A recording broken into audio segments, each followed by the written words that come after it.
नमस्कार दोस्तों।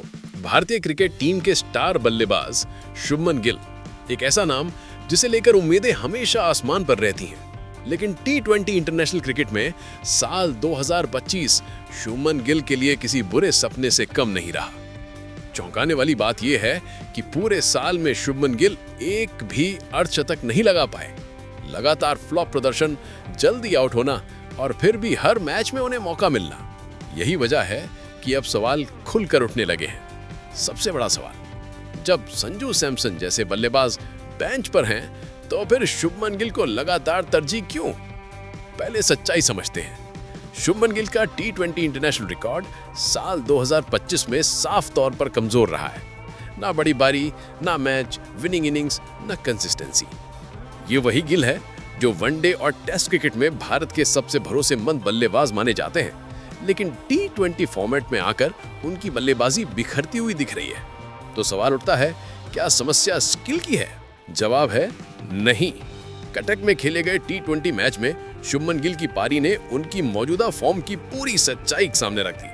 पहली ही गेंद पर उनका चौका देखकर ऐसा लगा मानो आत्मविश्वास लौट आया हो और वह लय में बल्लेबाजी करने वाले हैं। लेकिन ठीक अगली ही गेंद पर गैर जरूरी जल्दबाजी में हवा में शॉट खेलने का फैसला कर बैठे। गेंद सीधी उठकर लॉन्ग ऑन की दिशा में गई और वहां खड़े फील्डर ने बिना किसी परेशानी के कैच लपक लिया, जिससे गिल की पारी भी खत्म हो गई और उनके टी20 गेम को लेकर उठ रहे सवाल एक बार फिर और गहरे हो गए। अब यही वो जगह है जहां असली सवाल पैदा होता है। शुभमन गिल इस तरह के शॉट खेलने के लिए जाने ही नहीं जाते। गिल का खेल हमेशा से टाइमिंग पर टिका रहा है। वो शुरुआत में पिच पढ़ते हैं, गेंदबाज को समझते हैं और फिर धीरे धीरे रन गति बढ़ाते हैं। लेकिन अब वो क्रीज पर आते ही हमला करने की कोशिश कर रहे हैं, जो उनके नेचुरल गेम के बिल्कुल उलट है। टीम इंडिया इन दिनों टी20 क्रिकेट को बिल्कुल नई मानसिकता के साथ खेल रही है, जहां शुरुआत से आक्रामक रवैया और हर गेंद पर बिना किसी झिझक के बड़े शॉट खेलने की सोच टीम की पहचान बन चुकी है। यही जगह है जहां शुभमन गिल का खेल अटक जाता है, क्योंकि उनका स्वाभाविक तरीका हालात को समझकर टिक कर खेलने और फिर आगे बढ़ने वाला है, जबकि टीम का मौजूदा टेम्पलेट सीधा साधा है, मारो नहीं तो रास्ता छोड़ो। इसी टकराव की वजह से नतीजा भी सामने साफ दिख रहा है। गिल जल्दी विकेट गंवा देते हैं और दबाव के बीच कई बार गलत फैसले लेते नजर आते हैं। अब अगर संजू सैमसन की बात करें तो संजू सैमसन टी20 क्रिकेट में तेज रन बनाने के लिए जाने जाते हैं। उनका स्ट्राइक रेट काफी ऊंचा रहता है और वो बड़े स्कोर खड़े करने की काबिलियत रखते हैं। और जब गिल सैमसन की जगह ओपनिंग कर रहे हैं तो कंपैरिजन लाजमी है।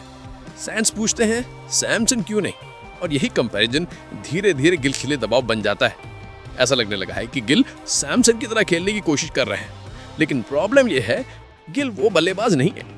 एक और परेशानी है अभिषेक शर्मा के साथ ओपनिंग करना।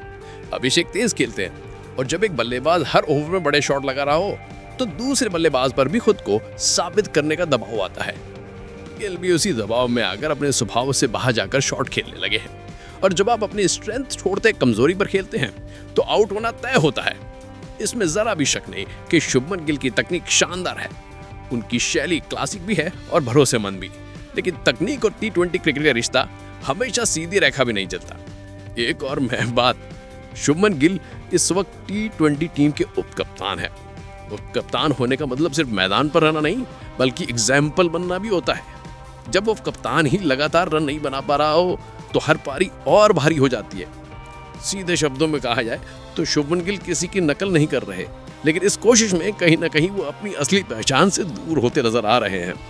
वो ऐसे शॉट्स खेलने की कोशिश कर रहे हैं जो स्वाभाविक तौर पर उनके गेम का हिस्सा ही नहीं रहे। और जब खिलाड़ी अपनी स्ट्रेंथ छोड़कर जबरदस्ती कुछ और बनने लगे तो उसका खामियाजा भी साफ दिखता है।